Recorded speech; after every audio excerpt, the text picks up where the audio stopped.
Our Bible word is Genesis 4 verse 4.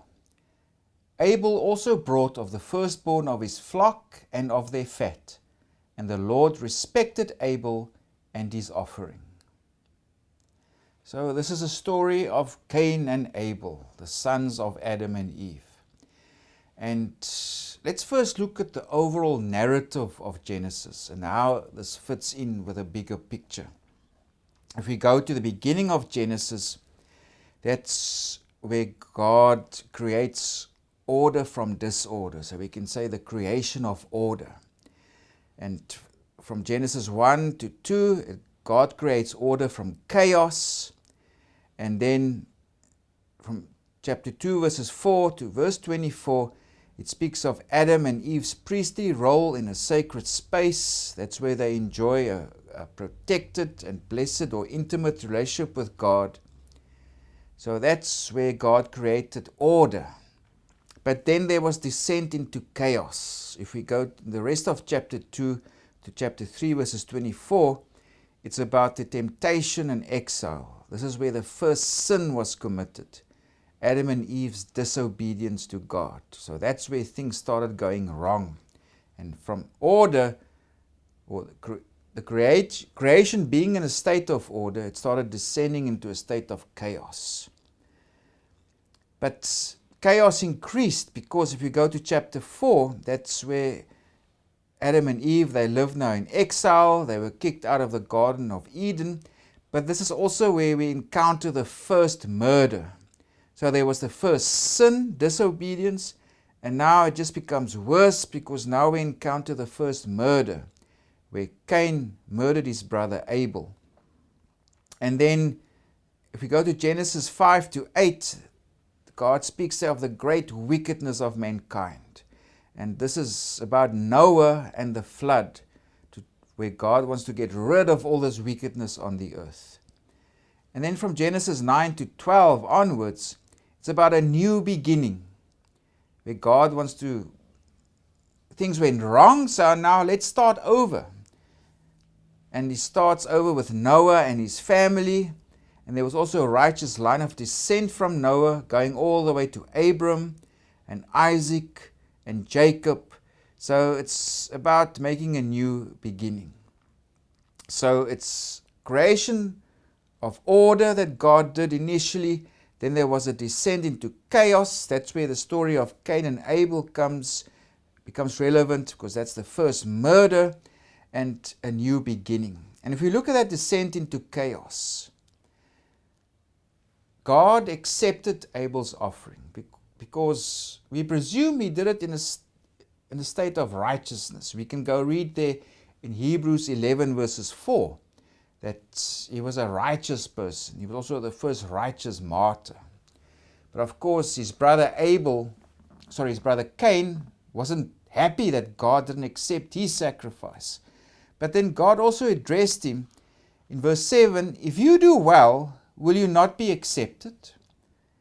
So God tells him, if your offering was done with a good attitude or in the right way, it would have been accepted. Then God also warns him, sin is at your door. You must rule over it. Don't let it master you. But Cain couldn't, and he brought his brother into the field where he killed him.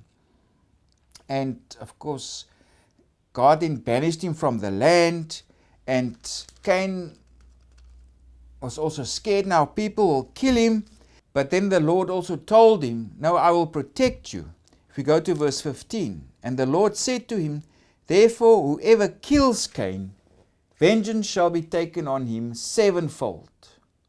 And the Lord set a mark on Cain, lest anyone finding him should kill him. So God banishes him from the land, and he also puts a mark on him, also to ensure that he's not killed. And he also says there, if anybody kills him, vengeance shall be taken on him sevenfold. Also take note, Cain had no remorse. He didn't say sorry. And he also said, am I my brother's keeper? So there was no remorse with him. So there was something also wrong with him fundamentally. His attitude was wrong. And this was the reason why God also rejected his offering. But his was the first murder. But from there, things just became worse and worse. Because if we go to chapter 4, verses 23 to 24, let's look at one of his descendants actually say. Now, his descendant actually makes a mockery of what God said before, where God said, my vengeance shall be taken on him sevenfold. Listen to what Lamech says, one of his descendants. Because there he boasts about killing people. If Cain shall be avenged sevenfold, then Lamech 77-fold. Because Lamech spoke there, I killed a man for wounding me, even a young man for hurting me. If you go read there in verses 23. And he will take vengeance on them 77-fold. So we can see how this descent into further chaos. Total disregard for God's will, that you must not kill, you must not take life. And this was Lamech. And now this develops even further, where the situation of the flood is described, for God to get rid of all this wickedness that's on the earth. So this is the story of Abel. He brought his offerings, the firstborn from the flock and the fat, and also Cain, who brought some of his fruit. He was a tiller of the soil, but he did it with a wrong attitude, and probably out of jealousy. He killed his brother. And this is part of the bigger story where God created order. Mankind, through their life and the choices they made, things started descending into chaos. And here we encounter the first murder, the first shedding of blood. And if you read in Genesis, this is a grave sin. Mankind must not shed blood. He must not kill his fellow human beings.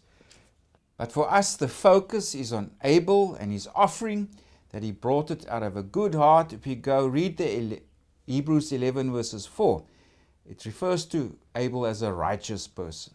And that's what counts before God, is our offering must be done right. There also may be an allusion to the right of the firstborn, where firstborn have greater prominence. They would normally inherit everything at that stage. So Cain might have thought, look, I must get all the good things from God, even through my offering, whatever. I'm entitled to receive the best and blessings from God. And the story is also about, no, God doesn't look at those things and status. God looks at the attitude of the person who brings the offering.